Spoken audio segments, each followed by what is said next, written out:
Welcome to another episode of 3rd and 3 with Coach Roger Holmes. I'm Jason Holcomb, joined by the coach. Coach, it just didn't fall our way last week. A lot of good hard fighting. Defensively, played a fantastic ball game. Couldn't put points on the board. But tell me, what did you take from that game that you think we can build on moving forward? Jason, we played a good football team. That's obvious. I was very disappointed defensively. We played pretty solid. We gave up one counter run that was a long touchdown run. Our defense gave us the football twice in positive field position. We weren't able to get points the other night. We've gone back, looked at the film, evaluated the film. It's like anything else in life. It's not the big things, it's the little things that make the difference. We're just not in sync. We're not as good disciplined right now as we need to be. And for this offensive group of players we've got right now to be successful, we have to maximize our opportunities. We've got to play more disciplined football. Again, we had a couple of penalties on first downs, or turned in a 2nd and 5 into a 2nd and 15 or 20.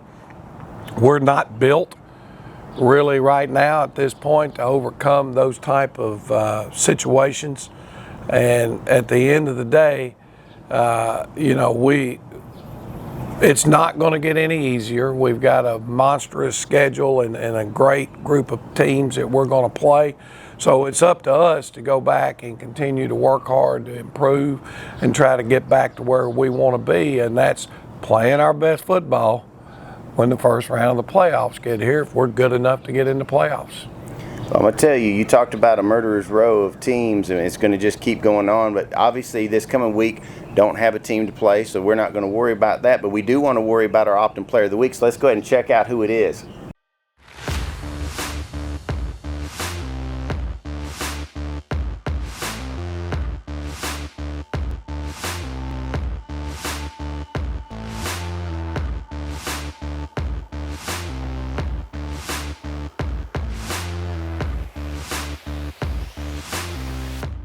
Coach, when I was looking at the film, there's one play that Kelwaun does where he just sips through and snatches up and twists on a boy, and just beautiful. I know he's one of those unsung heroes at times that's going to be out there in the trenches fighting and clawing, so I know it must mean a lot to you to be able to give him this kind of recognition. Well, a lot of times, the last 3 weeks or whatever has kind of been what a guy did for us offensively. Well, obviously the other night, we didn't get a whole lot done on the offensive side of the ball. And we have a grading process on the defensive side of the ball. Tackles count so many points, tackle for losses. All the different statistical categories have a point value to them. And Kelwaun, at the end of the night, graded out with the highest point value for us on the defensive side of the football. So, heck of a night. Proud of Kelwaun. He's another one of those guys. It's a perfect example now. He was starting through preseason. He lost his starting spot. But he didn't whine, he didn't complain, he didn't feel sorry for himself. He kept showing up every day and working. And now all of a sudden, 4 games into the season, he's a defensive player of the game. So congratulations to Kelwaun on not only a great game, but a positive attitude and a desire to be better and excel. Yes, and we want to thank our folks at Optim for giving us the chance to celebrate Kelwaun and just for everything that they do all year long for our players, not just in football but across all sports. And Coach, we're off this week, so we have something fun that we get to talk about for a minute. It's middle school football. It's homecoming week for our middle school. They're going to be taking on Dodge County here at Shamrock Bowl.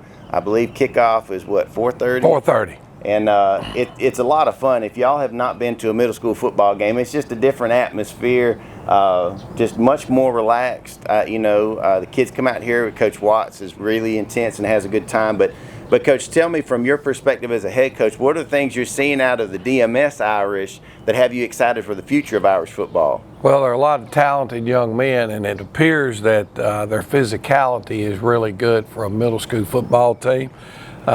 They've made tremendous strides with the program down there this year.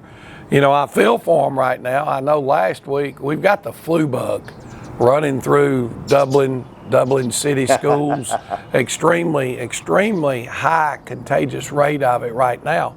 I know last week they went in and they played the undefeated team out at Trip. Right. What is it, JR Trip? JR Trip, yes, down in Vidalia. We went to overtime. We ended up losing on the 2-point conversion or whatever. We didn't score actually in the second overtime. So it went double overtime. We lost to them. But Coach had 16 guys out last week with the flu. Now he turns around. I talked to him last night to see how things are going, and I think he told me they've got 8 different people now out this week with the flu. So it's going around. We had a lot of kids yesterday that weren't at school that are on the football team. So, you know, you guys be diligent out there and take care of yourselves, because the flu is certainly running rampant right now in this area. Yes, it is. Get that flu shot. It's the time of year to go ahead and get it, knock it out. It can lessen the symptoms that you have if you do contract it. And for some folks, they don't get it at all. So go ahead and get that flu shot. But we want to make sure that you guys come out to Shamrock Bowl this Thursday. Keep that in mind, Thursday. We don't have a game this week for the varsity. It's just middle school teams going to be playing. Want y'all to come out. The pageantry, the young ladies and the young men are going to be dressed to the nines. I know I've been doing this now for going on 7 years, and getting to see the kids come out and get the chance to celebrate. And you might want to check out on the middle school Facebook page, see what day it is, and maybe you could be tacky or wacky or college support or whatever. But come out and support the Irish all season long. We'll be back next week to talk about the big game against Charlton County and a different homecoming situation for us. Make sure that you check us out every week here on 3rd and 3 with Coach Roger Holmes.